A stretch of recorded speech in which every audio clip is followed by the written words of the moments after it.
दाना पानी किस्त नंबर 1।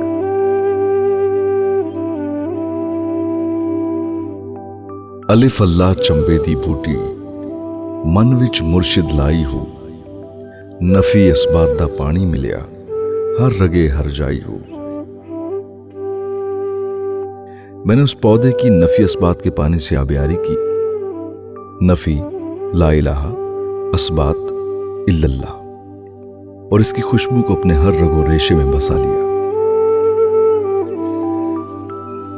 गामू माशकी की बुलंद आवाज हर रोज की तरह उस सुबह भी झोंक जीवन की फजाओं में दूर तक कोयल की कूक की तरह गूंज रही थी। वो हजरत सुल्तान बाहू रहमतुल्लाह अलैह का कलाम पढ़ना शुरू हुआ था। हर रोज की तरह फजर के बाद गांव के कुएं पर चरखी के साथ अपनी मश्क बांधकर कुएं में फेंकते हुए गामू बड़े जज्बे से वो कलाम शुरू कर देता था। पीर मिले ते पीड़ न जावे, ओ पीर की करना हो, जिस मुर्शिद थे रुशद न होवे, ओ मुर्शिद की करना हो। कुएं की चरखी गर गर करके घूमती जा रही थी और उस पर लिपटी रस्सी मश्क के वजन से खुलती जा रही थी, और गामू चरखी को और तेजी से घुमाता हजरत सुल्तान बाहू रहमतुल्लाह अलैह का कलाम बड़े जज्बे से पढ़ता हुआ किसी और जहां पहुंचा हुआ था।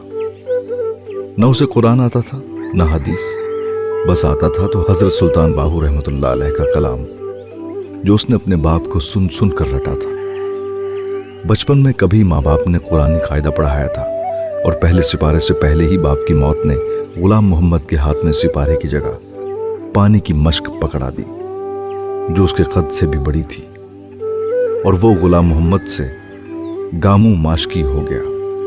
और यह काम उसने बड़ी खुशी खुशी अपने सर लिया था। वो जद्दी पुश्ती माशकी था।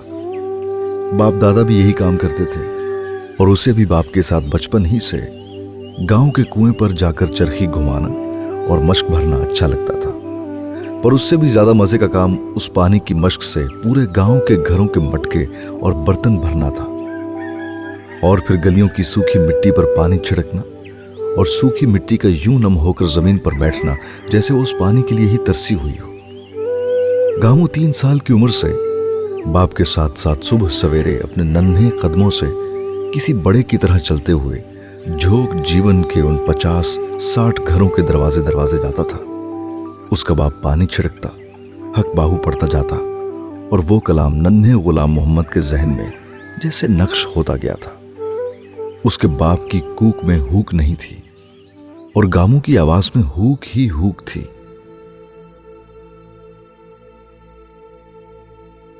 जिस हादी थी नई हिदायत, ओ हादी की करना हो, मुर्शद ऐन हयाती बाहू लूनू विच समाया हो। मश्क कुएं की तह में पानी से टकराई थी और चरखी घूमना रुक गई। हल्के अंधेरे में भी गामू को पता चल गया था कि मश्क पानी से टकरा गई थी और अब पानी में डूबते हुए वो उस पानी को अपने अंदर समो रही थी। गामू कुएं के किनारे खड़ा बगैर देखे भी जैसे सब देख रहा था। कितनी देर में मश्क पानी तक पहुंचती, कितनी देर में पानी से भर जाती, और फिर कब वापस खींच लेनी थी। चरखी के गिर्द लिपटी बाकी मांदा रस्सी यकदम खुलकर तन गई थी। गामू को पता था अब उसे मश्क वापस खींच लेनी थी।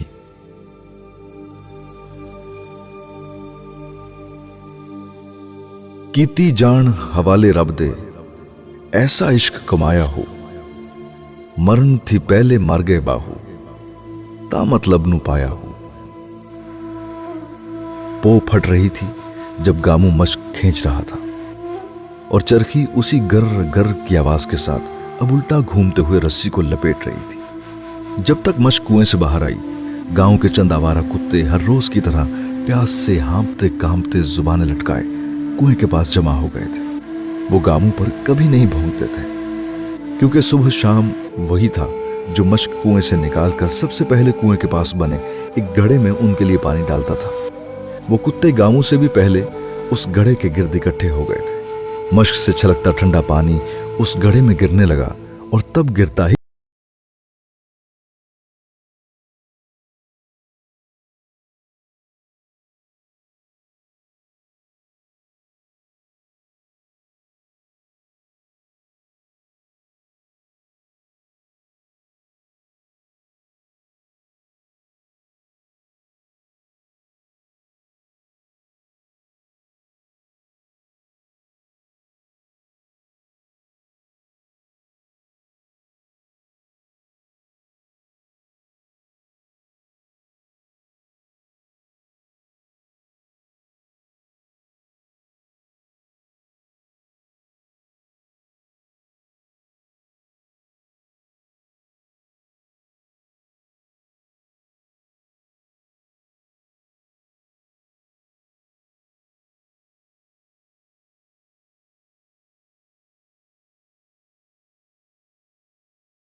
कब्रें तर करने जाता था।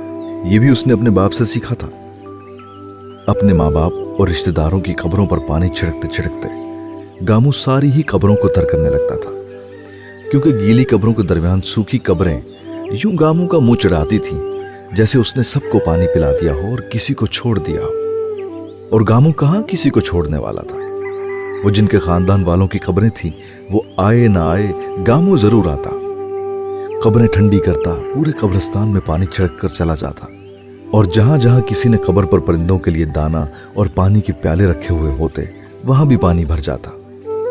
वो कब्रिस्तान के बाद सीधा गांव की मस्जिद जाता, वहां घड़े भरता और खुशी से निहाल होता रहता, यूं जैसे वो रब के सोहने घर में पानी देने आया होता।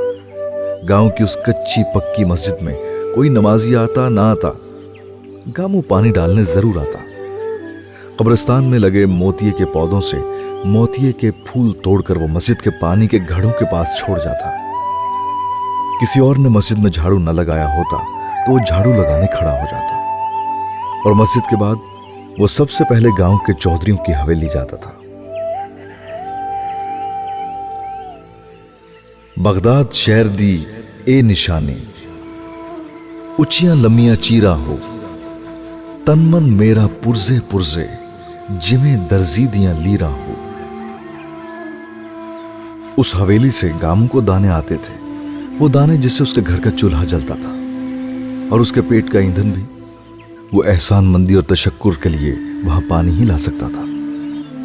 इसके बावजूद कि हवेली में हैंडपंप भी लगा था और वहां पिछले अहाते में अपना कुआं भी था, उसे कभी किसी ने हवेली पानी लाने के लिए नहीं कहा था।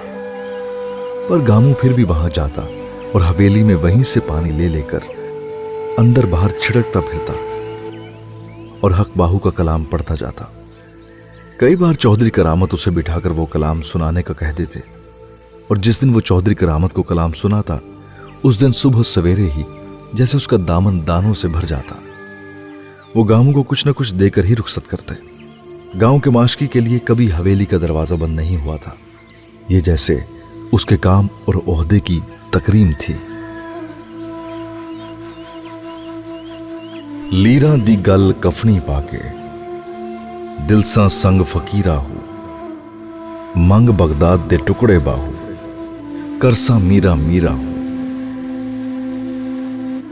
अंदर किसी कमरे में मर्दान खाने में जाने के लिए तैयार होते हुए चौधरी करामत के सीने पर गामू के कलाम ने जैसे सीने पर हाथ डाला था।